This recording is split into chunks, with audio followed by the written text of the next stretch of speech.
Sheffield United and Burnley have been the teams to beat in the Championship all season long. On Friday, Burnley won promotion back to the Premier League and they're now eyeing up a title. But the Blades still harbour their own title-winning aspirations, and with victory tonight, they'll take a giant stride towards securing automatic promotion themselves. No team this season has beaten Burnley home and away, but that's the opportunity which now presents itself for the Blades, and the chance to spoil the party on Vincent Kompany's 37th birthday. Kick-off is just under an hour away, and for all of the match pass information and broadcasting regulations for today's game, go to the official club website, sufc.co.uk.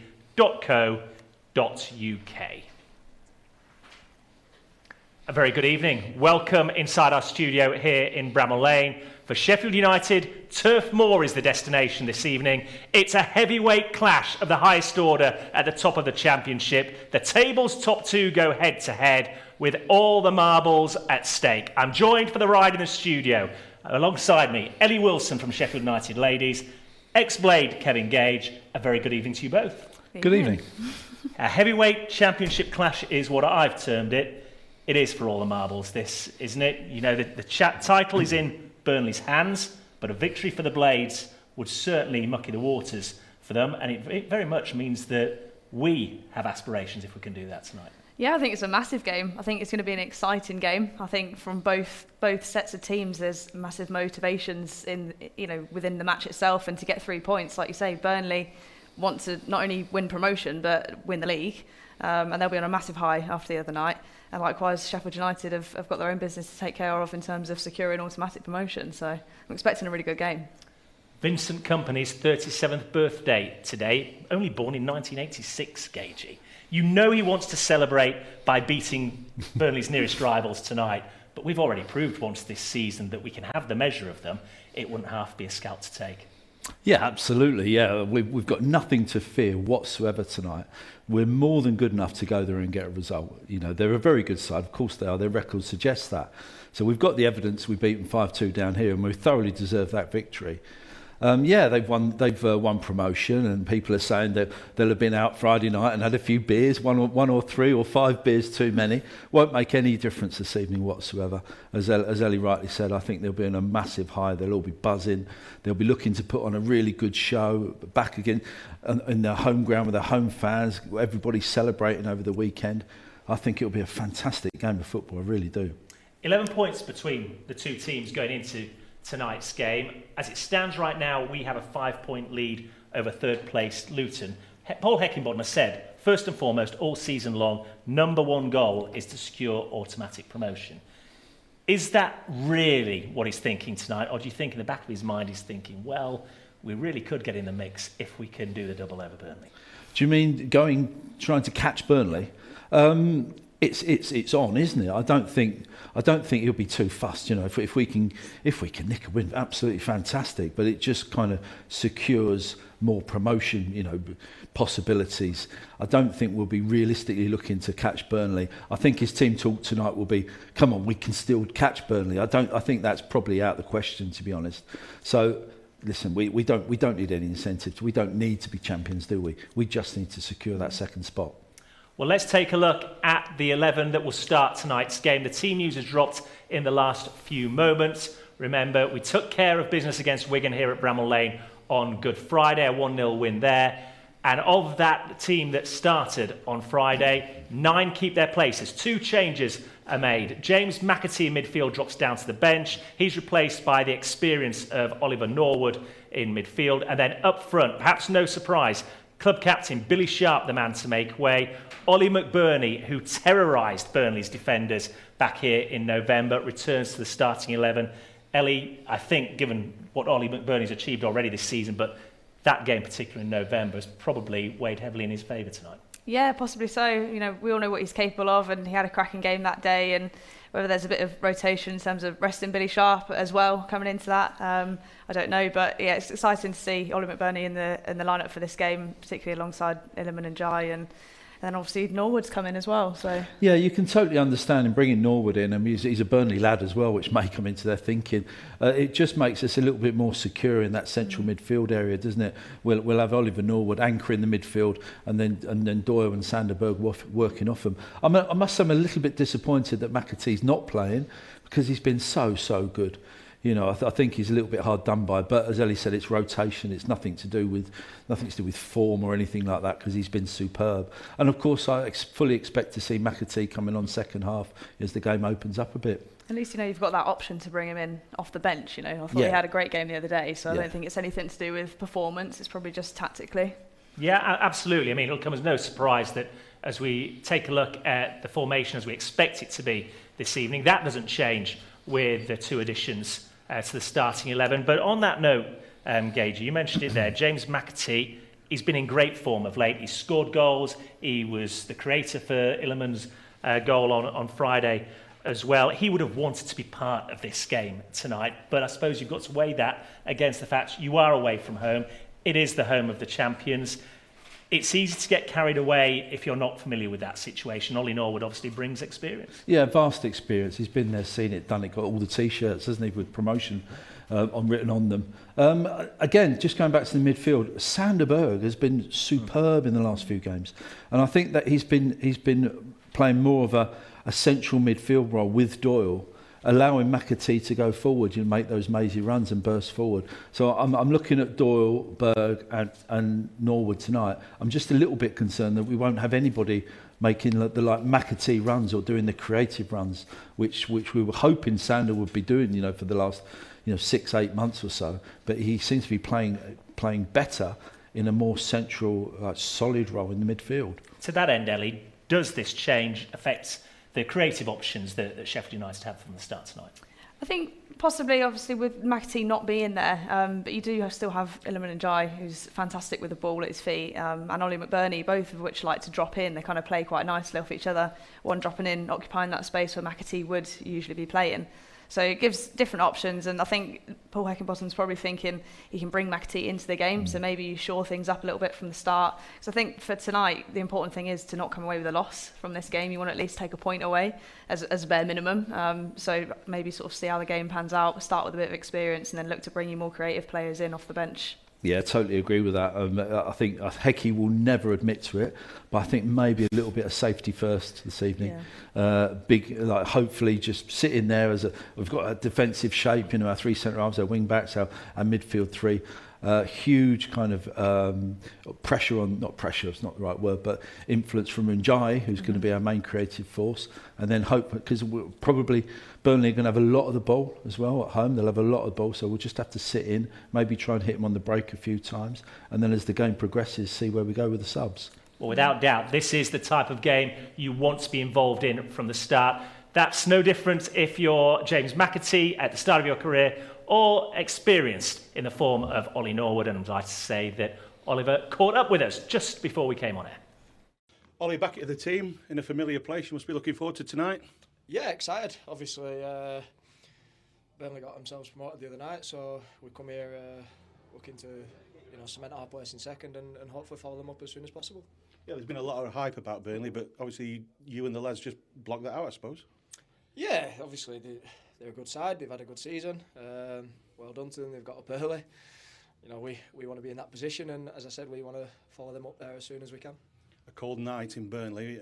1 or 2 bits of advice from you going to the rest of the lads?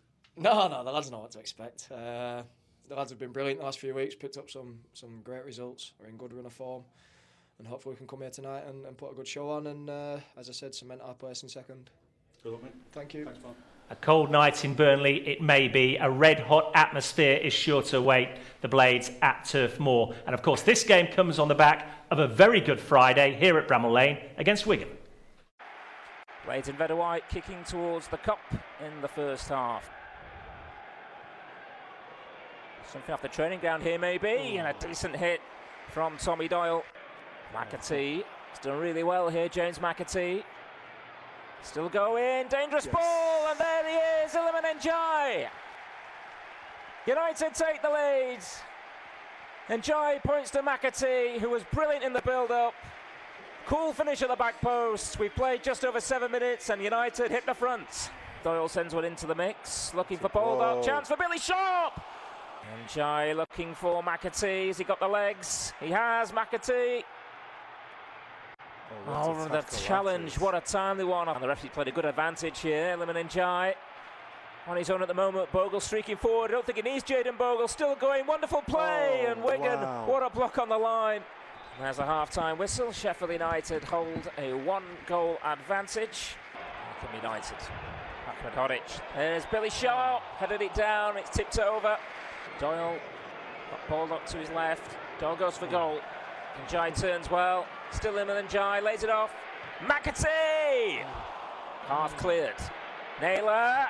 That was on target. Really good block. Danger not averted yet for United. Chance here for Asgard. And it goes from Doyle.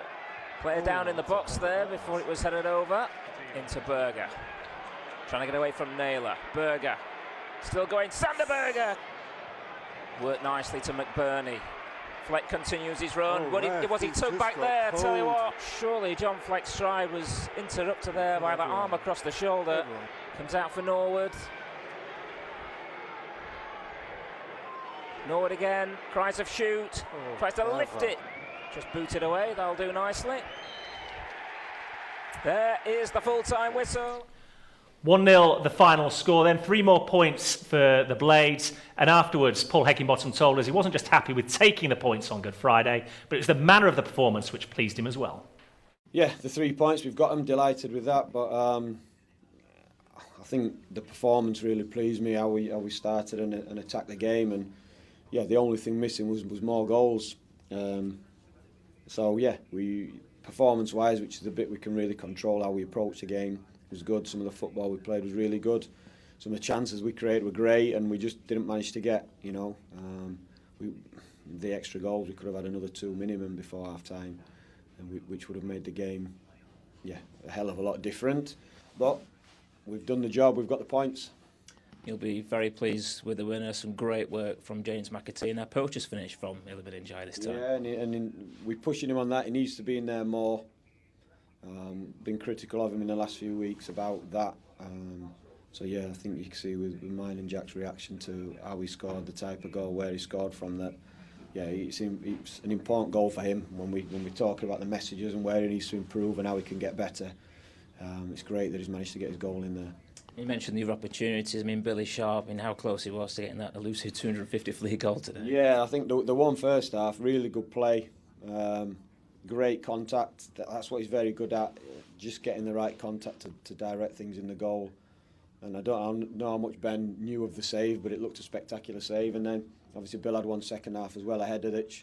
He couldn't quite loop over the goalkeeper, so yeah, could have easily come off with another 2 goals today. But that was the story. We had a lot of chances, a lot of efforts, a lot of ball in around their box, and we just couldn't go on and get the goal. But we got enough. We got the one. We kept a clean sheet, and it strengthened his position. Paul Heckingbottom speaking to us immediately after the game on Friday there. On Iliman and Jai, quite interesting, Ellie, that he did say that's the type of goal they've been working really hard with him on in training. I mean, when we speak about Iliman, it's usually because he scored another worldly, but if he can add those to his game as well, he becomes the complete striker, doesn't he? Yeah, absolutely. Just you always talk about strikers being in the right place at the right time, and that's probably what Hecky's alluding to, I'd imagine, just being in that sort of 6-yard space, occupying the goal mouth. Because we know he's a player that wants to drop in and get the ball at his feet and hit one from far out, but he's so good at doing that. But like you say, if he can add those closer goals to his game and just be in and around the box, like you see with Ollie McBurney, for example, then I'm sure his goal count will go through the roof. It was a bizarre game as well, Gagey, because we won it 1-0. It felt like it should have been 3 or 4, and you look at the stats, 22 attempts on goal for Sheffield United against Wigan. Only 4 of them on target. If you're being ultra critical, I guess that's an area that Hecky and the team will highlight and say must do better. Yeah, absolutely. That ratio of shots on target to shots at goal is not good. It's less than 20%. Usually, if you're aiming for 20 shots every game, and if you can get that, you're a good side. But you're usually looking to put 40-50% on target, to be honest. So yeah, I can see what he means with that. But as you said, we got into some wonderful positions, and it really was one of the most comprehensive 1-0 victories I've seen all season, to be honest. We can see the players here arriving now a few moments ago at Turf Moor. There's Wes Fodringham. He's going to have a big role to play, is he not, tonight as well, against the quality that you have from Burnley. We'll focus on some of their players a little later on, but they've got the best goal differential in the Championship for a reason. Yeah, for sure. You know, Wes has been instrumental at the back, and he's very calm, brings that sort of presence to the whole back line, and keeping clean sheets is massive in any game, especially in a title race or promotion race. So if they can maintain that and Wes can stay switched on, which he has shown he can do, I expect there'll be more for him to do in this game with the threats that Burnley have. As a professional, though, these are the games that you live for, Gage. These are the games you want to be part of, aren't they? Oh, absolutely, yeah. I mean, it doesn't get any better. I'm really excited about tonight's game. It doesn't get any better, you know, first v second. Two really good footballing teams as well. They both play the game, let's call it, in the right way. You know, they play out from the back. Burnley, a team transformed from last season under Sean Dyche, course. So Company's done a fantastic job. And hopefully it'll be a Premiership game next season as well. Well, let's take a look at the league table then, because that bears out exactly what you were just saying, Kevin, about the transformation for Burnley. They've got that 11-point advantage going into tonight's game over Sheffield United. That goal differential is phenomenal. Of course, their last defeat, they've only lost 2 in the Championship all season. Their last defeat now 5 months ago on this ground to Sheffield United. Yeah, but the omens are there, aren't they? They'll be wary about us. That'll be sticking in their memory. I mean, Company's already alluded to it in his pre-match press conferences and things. So I'm sure he'll be drumming that into the players. But the players won't need telling because they've experienced Sheffield United in full flow down here. So they'll be a little bit concerned. As a player, what's going through your mind? We're now 40 minutes or so from kick-off. You're on the road. You know it's a big game. The TV cameras are there as well. Everybody's hyping up and talking about it. So how do you try and maintain a level of composure? I think you've got to know that you've put the preparation in up until this point. You know, both teams are very good teams. The Burnley players will take a lot of confidence from where they are. They'll be absolutely buzzing at the minute and on high for the position that they're in. And Sheffield United know that the pressure is on them. There's no doubt they'll be feeling that, but they'll be confident and they can just go and relax and play their game, because I do think that it's going to be exciting, it's going to be end to end, and I think both teams have got a lot to watch out for each other, but can also enjoy the occasion too. Of course, the ladies play all their home games here at Bramall Lane as well, so you're integrated with the club now. Is this excitement filtering throughout the entire club? Do you feel it as well? Yeah, for sure. I think anybody who's linked with Sheffield United would be lying if they said they didn't. You know, we're all rooting for the boys and hoping that they can do it, just get over that final push. There's not many games left now, and it's almost like you can just sort of taste it, but you're not quite there yet. So, yeah, people will be feeling the pressure, but I've got every confidence that, you know, they're in this position for a reason and they've earned that. What's the biggest game you played in, and what are your recollections of the pressure and how you handled it, Kevin? Biggest game I played 30 years ago now, you know. We're testing the grey matter here, but well, we had the FA Cup semi-final. You know, we've got that to come, haven't we, in a couple of weeks' time? And we played Sheffield Wednesday in 1993 at Wembley, so there's 90,000 there. So I mean, that doesn't get any bigger than those type of games. But you know, I was fortunate to play in teams at Wimbledon and Aston Villa that got promotions. And there's always crunch games in a season, you know, that seem to be pivotal. Now, I don't think this is one actually, because it's not the end of the world. Let's hope we don't lose, but it's not the end of the world if we lose, because we've still got the games in hand. I think the pivotal crunch games are the home games down here, you know, against the likes of Cardiff and Preston and people like that. But in answer to your question, the players have to be confident that they're good enough, which they've proved, you know, not just this season but previous seasons. They've got the ability. They're obviously fit enough. They're strong enough. They're confident enough. They just go out and play their normal game. And I say this, you know, most times I sit in this chair, I always am very, very optimistic that Sheffield United playing at, you know, 95% of what they're capable of will be more than good enough, you know, to take care of most teams in this division. Well, let's take a look at Sheffield United's recent form, because that certainly looks very positive now. It wasn't too many games ago that we're talking about the Blades having a bit of a blip through March and maybe a wobble. Well, 4 wins from the last 5 games there. That doesn't even take into account the fabulous FA Cup quarter-final win as well. You need confidence going into games like this, and there's no reason at all that the Blades shouldn't have it. Yeah, winning gives you confidence, doesn't it, Elliot? That just happens. You mentioned our blip that we had a few weeks ago. Even the games we lost, we went to Blackburn, we went to Millwall, we lost the games away, but we played really quite well. We didn't deserve to lose, so we should be a little bit better off than we are. But just talking about those games there, the away games that we've won recently, we haven't played fantastically well, but we've done enough and we've been good enough to get the goal. Good team, that, though. Exactly, yeah. We've been good enough to get the goal, get our nose in front, and then our defence has been strong enough and solid enough to keep us in it. I think the games where we've struggled have been where the creativity has just lacked a bit. It's not like, we've defended poorly. We might have on one occasion and conceded, by 1-0, or they've been narrow losses, but it's been when the form going forward hasn't quite clicked for us. But as soon as we can switch that back on, which we seem to have done in recent games, and particularly with the Wigan game the other day, we didn't quite convert those chances. But the positive thing is that we're creating those, so they can take that into tonight. Then they've got all the confidence that they can go and get a result. Well, of course, we're focusing on the big game at Turf Moor tonight. 6 games left to go in the Championship after tonight, however, and they keep coming thick and fast. That's not counting the FA Cup semi-final, of course. Next up is Cardiff City this Saturday lunchtime. We're on air from 12 p.m. for a 12:30 kick-off. And then a week tomorrow, back at Bramall Lane, Bristol City, the visitors. 7:45 kick-off for that one. SUTV live on air from 7. Before the big day out in the capital at Wembley Stadium, the home of English football, Manchester City provide the opposition. We might be underdogs going into that, but it does provide the opportunity of causing one of the biggest upsets in modern history. Gage, you've referenced your experiences in the past. It's not unknown to happen at Wembley Stadium. You think of way back when the Crazy Gang Wimbledon beat Liverpool in the FA Cup final. Think of Man City themselves losing the Cup final in the last decade to Wigan Athletic. There's no expectation, no pressure on this team outside of what they generate within their own dressing room. Yeah, it's a free hit, isn't it? The FA Cup final. All the fans are going to go down and enjoy it. I'll be with them as well. But if we're looking, I've made this point actually the other day. If we're looking to be a Premiership club next season, we'll be going to Man City next season, and Man United, and Liverpool, and Chelsea, and Arsenal, hopefully. We're not going to be worried about getting beaten 4-5-0. We'll be going there, hoping to get a result. I remember we went to the Etihad when we were last in the Premiership in our first season.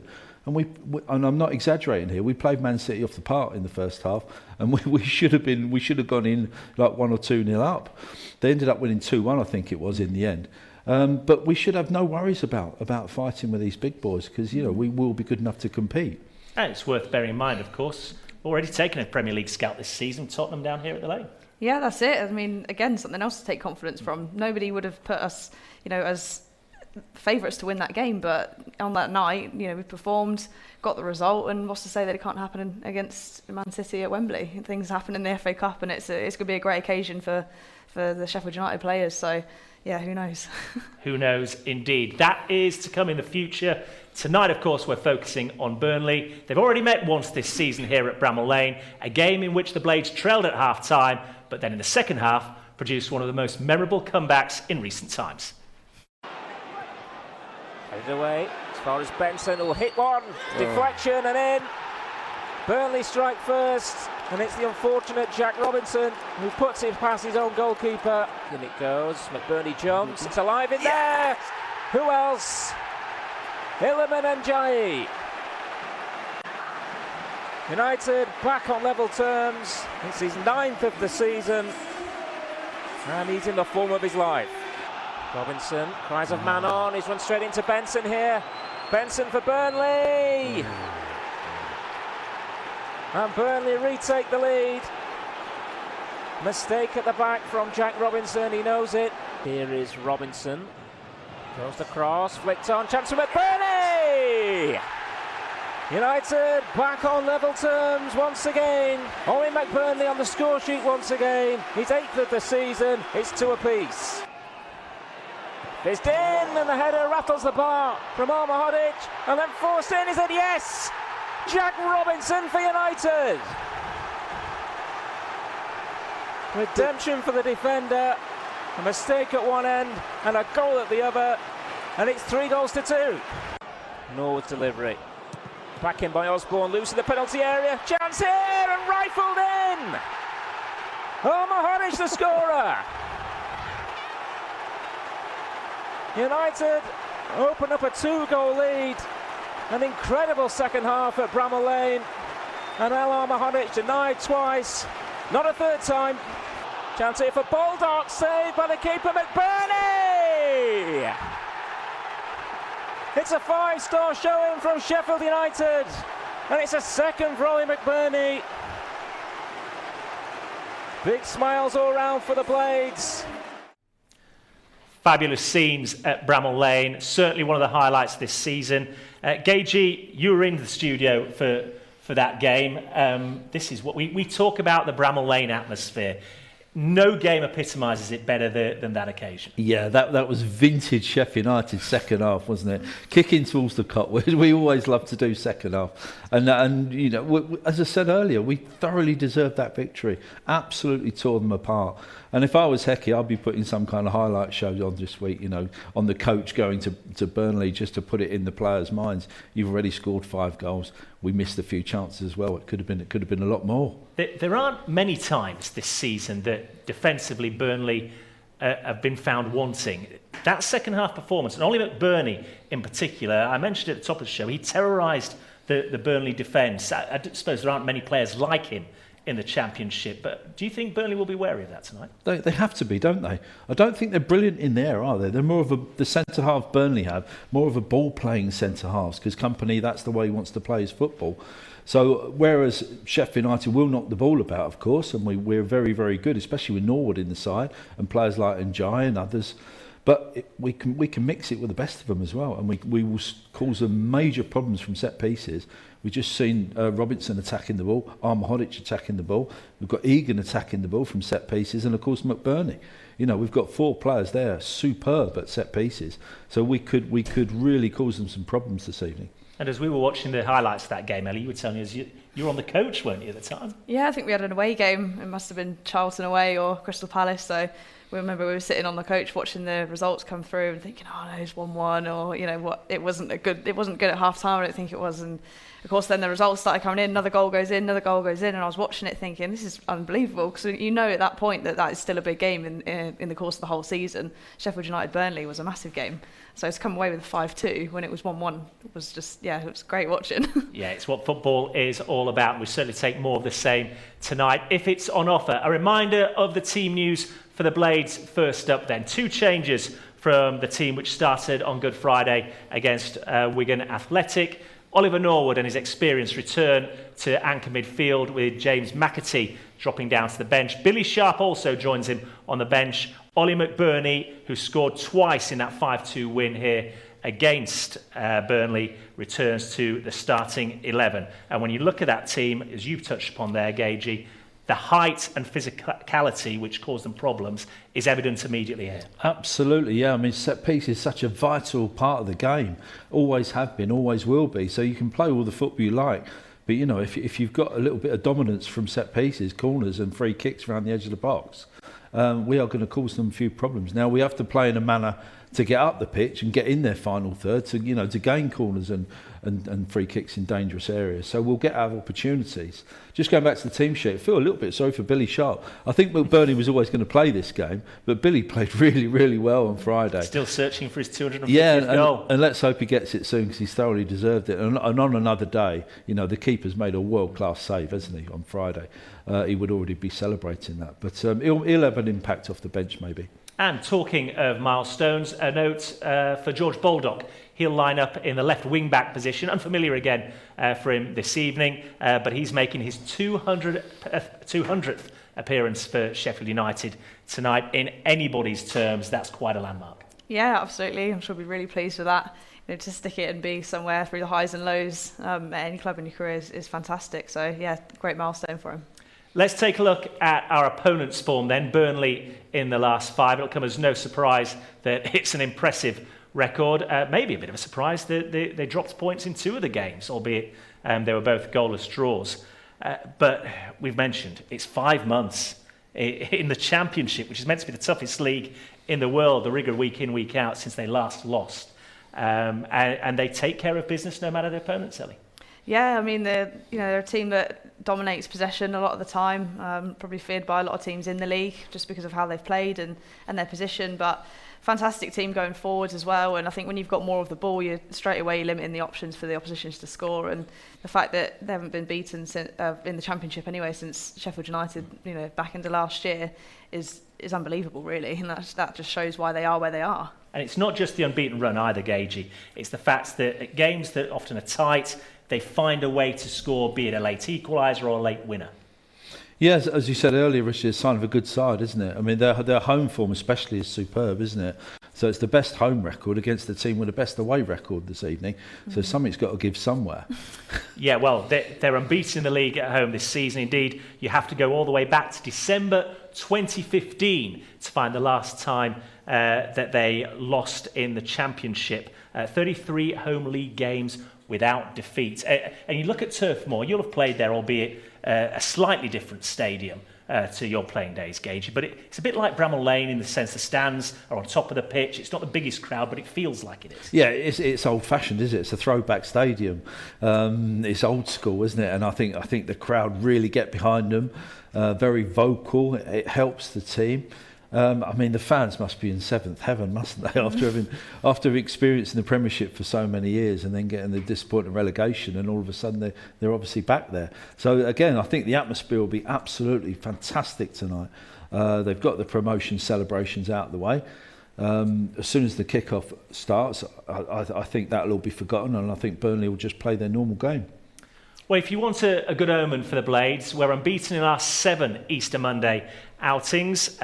Equally, Burnley can level that. They've only lost once in their last 11 home league games on Easter Monday. They've won 5 and drawn 5 in that time. Let's take a look at the way they line up this evening. They do make 3 changes themselves. Dropping out of the side is Agdakil, Gudmundsson and Zarori, who picked up an injury on Friday night in that win at Middlesbrough. Coming in, Harwood, Bellis, Cork and Foster. But when you look at that starting lineup, there's just strength in depth.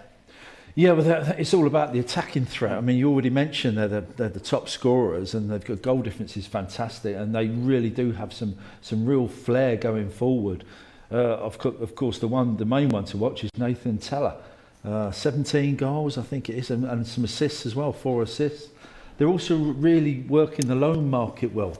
They've got the Teller from Southampton, they've got the left back from Chelsea, they've got the centre half from Borussia Mönchengladbach, or Germany. Is it Mönchengladbach or Dortmund? Yeah, yep. Mönchengladbach. So they're really doing the loan market well, a bit like we've done with McAtee and Doyle, to be honest. But they've got so much threat going forward, and then their central striker Ashley Barnes, everything kind of works off him. He's the kind of our McBurney up there.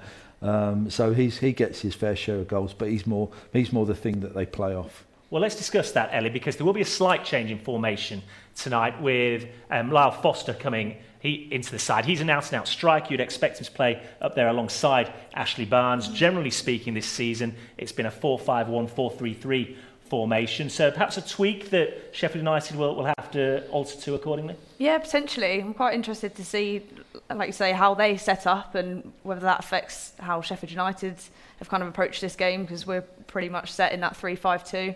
That'll affect sort of what the wing-backs do and Bulldog's role within that, and Bogle on the other side.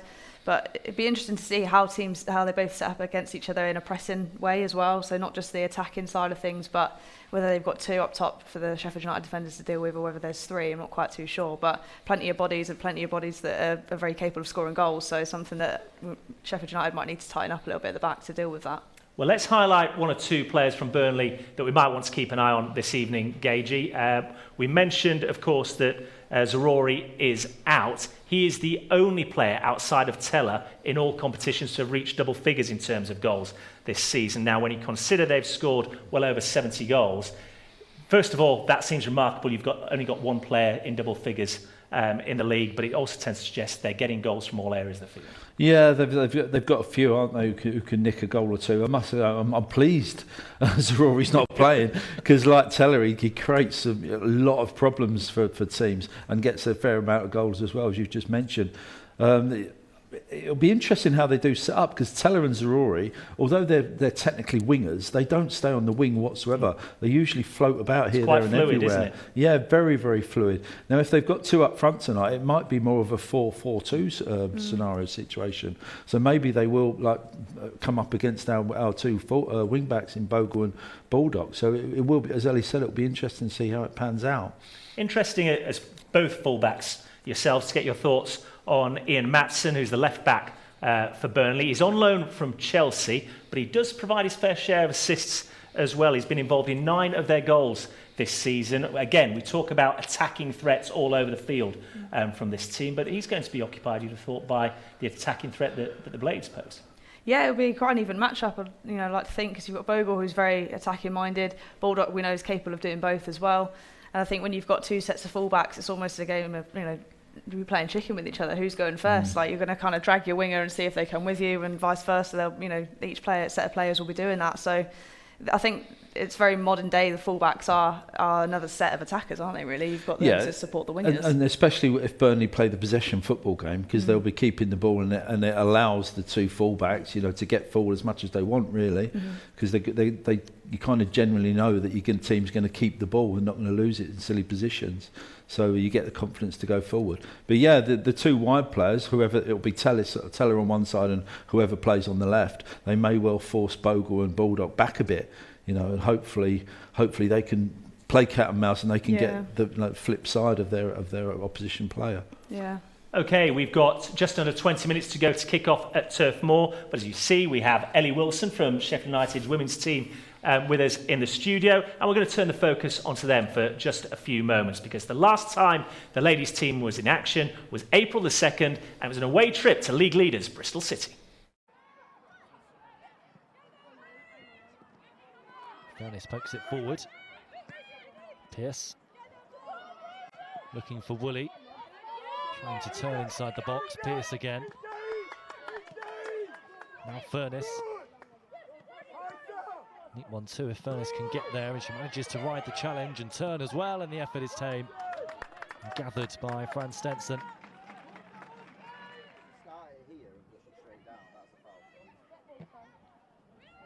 Clipped into a really good area, and the header just wide. Aspin not far away. Another good delivery. It's a scramble inside the box, and Sheffield United are able to clear through Paul. Barker's ball forward, looking to try and release Enderby. Enderby forays in field. Has Rayner to her right and finds her too. Rayner across. There's Courtney Sweetman-Kirk. Sheffield United in front. A sweeping counter-attack from the Blades and finished by Sweetman-Kirk. Palmer's delivery, bouncing on the edge of the 6-yard area. Awkward for Graham. Harrison helps it back to Palmer. Strong challenge from her, but loses out, and Sheffield United coming forward again through Enderby. And still with Enderby. Might have to go alone here. And all of a sudden the chance opens up for Enderby, but she puts it over. What a brilliant run. The finish couldn't quite match.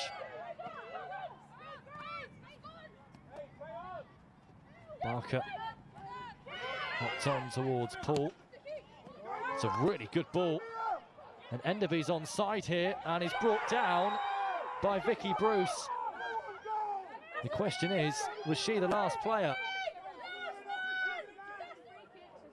What's the card going to be? It's a red for Vicky Bruce, and Bristol City down to 10 players.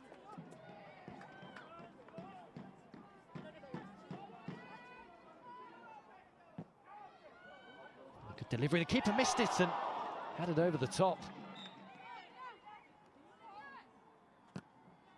Flat delivery from Palmer, headed towards goal and off the post. Sheffield United clear.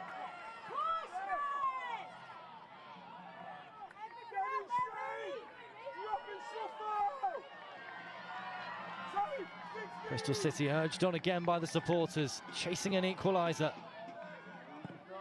Harrison's ball, hails his header, real opportunity off the post, and in by Clinton. But no, the flag's up. Offside against Shania Hales. The goal does not stand. Huge 3 points for Sheffield United, and one that blows open the title race.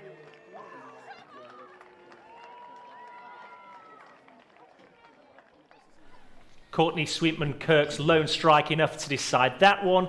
We caught up with versatile defender Charlotte Newsome afterwards, understandably delighted to beat the league leaders. Honestly, as a team and an individual, I don't think we could be happier. We've waited so long for that clean sheet and the 3 points, and obviously against the team that's battling for promotion shows that we can do it against anyone on our day. And to be fair, every single one of us out there, the subs, the people who didn't get on, the ones who played full night, every single person gave it their all, and it's a great feeling to have 3 points under our belts. How was it today? Obviously, big changes at the back. You went into centre half. Molly Graham came in for her first start. Charlie came in for her first start. So it's coming back from injury, but like you say, clean sheet and a really good performance from everybody. You know what? When that team sheet got announced, people probably raised a few eyebrows. But you know what? Every single one of them who came in today absolutely played for the shirt, and they did absolutely everything they could. And turns out we got a clean sheet in the end. So it's a great performance by all 3 of them that came in. How nice is it to know as well? Obviously, you've secured status in the Championship now for next season. Yeah, listen, it's obviously not nice knowing that we could be in that relegation battle for any longer than we needed to be. So we've got the 3 points, we're safe, and we can now relax and build on for next season. Away from home, the last few weeks we've been really good. Obviously, got a great result at London City as well. Did that result give the team that kind of confidence coming in today that you could do it again? Yeah, I think as a team we play better when we've got no pressure. Obviously today the gaffer said go out there, show what you can do. We played against the top team and we've come out on top again, so yeah, we can beat anyone on our day, and we've shown that today. Took a few knocks at the end, it was bodies on the line, but that's what you've got to do, isn't it? That's the Sheffield United way. Yeah, exactly. We'll do whatever we can to get that clean sheet. It's been a long time coming, and I think the back four, the goalkeeper, everyone deserves it today, even from the front. They defended from the front fabulous, so yeah, so happy to get the clean sheet. And finally, how nice is it to go into this international break knowing now that you've secured that place for next season, and obviously going into an exciting game against Jamaica next week as well? Yeah, I think obviously everyone will finally feel a bit more relaxed in training. Morale will be high, and obviously we've got an exciting fixture against Jamaica. You know, we'll give it all we can, and obviously people who aren't getting as many minutes can get the chance and show, like those 3 today who came in, did absolutely fine, and they can do it. Charlotte Newsome speaking to us immediately after Sheffield United's women beat the league leaders Bristol City, and a lovely segue to mention that there was a friendly played this week against Jamaica. In fact, that was played this afternoon. Ellie Wilson, our studio guest, hot-footed it up here, having played in that game. But as you can tell from Charlotte's reaction, the atmosphere is pretty good around the women at the moment. Yeah, definitely. I think that result and what that result meant came at such a good time for us. You know, that we weren't expected to get a result against Bristol City, the league leaders. But yeah, we've gone there, put on a massive performance, and that 3 points has secured us in the Championship for next season. So, you know, it means we can have a little bit of a breather, relax a little bit. Obviously played a friendly today. It doesn't mean you take the foot off the gas because we've got a few games left yet. But yeah, it's happy camp at the minute. And a clean sheet as well. A clean sheet at any time, if you're a defender like yourself, is welcome. But to do it against the league leaders when they've got a lot to play for at the top, because it's quite tied up there as well, it's fantastic. Yeah, for sure. It's like Newsham said, it's been a long time coming. And defensively, we probably haven't been at our best this season. So that was kind of like cherry on top to not only get the result, but also get the clean sheet. And particularly with the team that we put out, there's a few younger players in there as well. So there's a lot of positives we can take from that clean sheet and the result as a whole. And a positive personally for you, Ellie, the fact you've been dealing with a broken wrist. You got 45 minutes today. I did, yeah. My legs are feeling it now. But yeah, no, it's good to be back. You know, it's a wrist, so I can still run, and there's still a couple of games left yet. So just going to enjoy being back out on the field. Absolutely. And we look forward to seeing you back on the field. A reminder, of course, that to view tonight's game, you can watch it with us by purchasing your match day pass. To get that, you need to go to the club's website, sufc.co.uk. You'll find all the broadcasting regulations for tonight's game there, and you'll be able to find details on how to purchase that pass as well. Now, focusing on Burnley, we've got just under 13 minutes to go to kick off at Turf Moor. Immediately following the win over Wigan on Friday, we were joined here in the studio by goalkeeper Wes Fodringham, and he knows what to expect from the league leaders tonight. I think they try and play football the right way, and they're trying to play out from the back. I thought they had decent quality. Maybe lacked a little bit of a cutting edge up front, but no, gave us a good test, and you know we expected them to be good, and the manager said that throughout the week to expect a good performance, and I thought they'd done all right. Now you can be honest with us. Jack O'Connell said absolutely you guys would know that Luton had dropped points before the game. Did you? No, No, I didn't know. I didn't even know. What time did they play? Was it an early kick-off? I don't know. I thought it was 3 o'clock. I swear to God, honestly. We'll pick Jack up on that later. I didn't even know they were playing early. Yeah, 12:30 kick-off, 0-0 draw at Millwall, which obviously works in your favour with what you're trying to do. I guess really, though, when you trim it all down, that is all you can do. Make sure that you keep asking the question of the chasing pack. Yeah, I think, if you take care of your own business, you don't need to worry about what anyone else is doing, and I think we've done that in recent weeks. We put on strong performances, look confident and comfortable, and at this stage of the season, you need that confidence and being able to play with a cool head, and I think we've been doing that, and we'll try and continue to do that for the rest of the season. Burnley next Monday night, Turf Moor. Looking forward to it. Yeah, they'll be up for it. They've got to be here early in the season, and they'll be looking to make sure we don't get 2 wins over them. So yeah, another game of football, another chance to get 3 points, and we'll be going there looking for a win. Another chance to keep a clean sheet as well. Yeah. We're defending really well at the moment, and even last season we kept quite a few clean sheets, and it's a trademark of this team, and not a bad one to have. Wes Fodringham speaking to us there immediately after the win over Wigan on Friday. Interesting, Gagey, that even when I mentioned results going elsewhere, we often hear from players and managers, we're only focused on what we can do. Wes Fodringham literally was that. He had no idea what had gone on elsewhere, focused on the job at hand for the Blades. Yeah, I find that a bit strange, to be honest. I'm sure that was never you, was it? I'm sure he must have known that Luke was playing early. Yeah. As a professional, you do have to concentrate on the job in hand, though, and not get distracted. So maybe it was kept from the players somehow. I don't know, because if Luton had won 4-0, it might have been a different scenario entirely. But Wes has been fantastic this year, hasn't he? I was just thinking, watching that interview, I can't think of any mistakes he's made in the last few months. Sometimes you judge keepers not on the saves they make, but the fumbles of the ball and the mistakes they make or the errors they make. I can't think of him making any errors, that has cost us at all. Yeah, not only has he not really made any errors, but when he's been called upon, and we saw this again on Friday, Ellie, he's come up with big saves at critical moments. Yeah, just even in the clip just then, unbelievable double save. Like, that changes the game if that ends up going in the back of the net. But like you say, he's had a quiet game, not had a lot to deal with, and he's been switched on and performed in key moments, which has been the difference in a lot of games. Yeah, his distribution's good as well. He's got a good kick on him. He doesn't panic under pressure. Also, he's not like a 6'4", 6'5" keeper. He's not massively tall yet. He's very commanding. He comes to the ball in the right times and takes the pressure off. He's behind a very, very good defence, by the way. That's all part of it as well. Mm-hmm. But we've got a very, very good, solid unit there.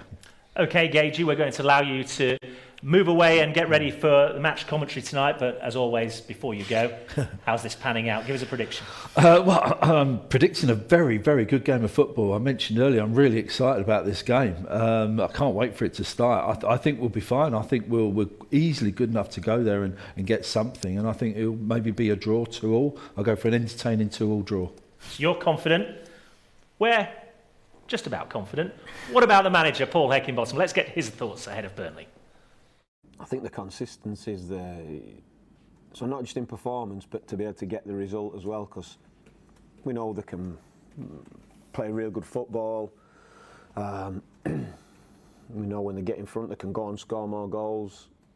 We know that they've got an identity in terms of how they want to play. But I think they were on a really long unbeaten run before they played us. We beat them, and then they've not been beat again since. So that level of consistency in this league is why they're there, and you have to take your hat off to them for that. And that's it. But our confidence is that we were the last team to beat them. We know we can. We know we're a good side ourselves. And again, it's one of those games. It's a live game. It's on TV. Top 2 teams. So people will be watching, expecting a good game, and we'll try and deliver a good game. Yeah, and well, it was one of those most extraordinary days where two obviously teams right behind the table, but one team actually thumped the other. You can't be in circumstances like that too often, or footballers generally aren't. No, but we know what comes with that as well. Like, to go with that level of consistency that they've had, then Vincent's been driving them. So I know that result, he'll be wanting to put that right. So we have to be prepared for that, That we have to be prepared for them at their best, and then wanting to set the record straight. But likewise, that's good for. We enjoy that, and it's good, and I think it'll make for a good game for everyone to watch. The manager, Paul Heckingbottom, with a wry smile on his face and saying tonight's clash will make for a good game. If Sheffield United are to play the role of party poopers this evening at Turf Moor, Ellie, what do they need to do first and foremost? Match them physically. Burnley are a team that like to have the ball, like to move the ball about, so you have to stay disciplined, focused when you don't have the ball. Attacking wise, I think it would be more difficult because we know that Burnley are a very, very solid team as well. But I just think go there, relax, just play our game. Match them up, stay switched on. Which sounds easy, me just sitting here saying it like that. But once it is a big occasion, it's a big game. So I think that first sort of 10-15 minutes could be a bit frantic. But as the game settles out, I'm sure it'll be quite an open game end to end, and definitely good viewing for a neutral. Yeah, and in that sort of environment and atmosphere, it's where it really demands cool and calm heads to prevail. There's plenty of experience when you look through this Sheffield United lineup, 1 through to 11, and on the bench for the manager to call upon. And I suppose importantly, like we saw at Bramall Lane, if there is an early goal, an early setback, no need to lose your heads. There's plenty of time to get back in it. Yeah, absolutely. And the reverse fixture here showed that. It was going against United, and then we've ended up with a 7-goal thriller. So there's plenty of time in the game. It only takes a second to score a goal. So hopefully, if you can get out the blocks and put yourself in a positive position and score one early, then even better. But I think you've got a lot of cool, calm, collected heads. Just stay switched on, focused, be wary of the threats they have, and then see how the game unfolds. Well, and I was just about to make that point as well. We've spoken about Turf Moor, the unique atmosphere, the party atmosphere to be expected.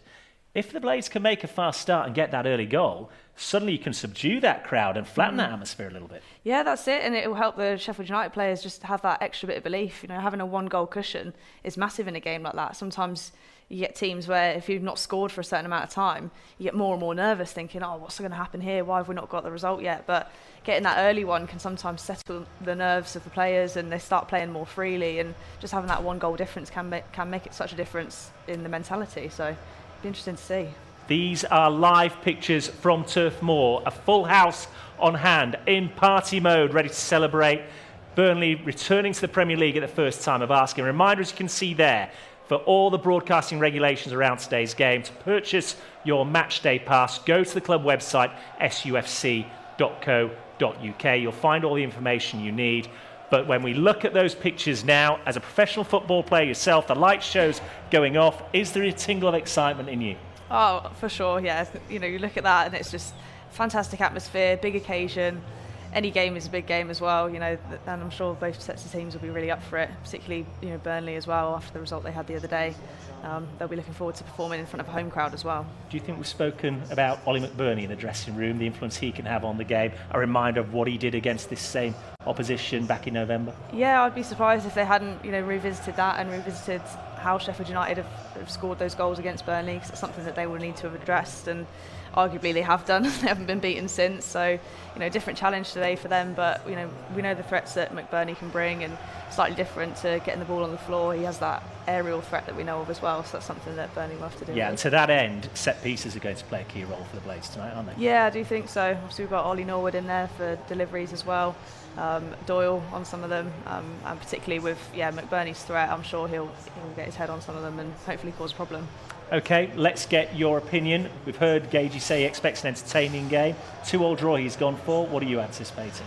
Can I say the same? How's that? I do think, entertaining game. I think I'd take a draw tonight.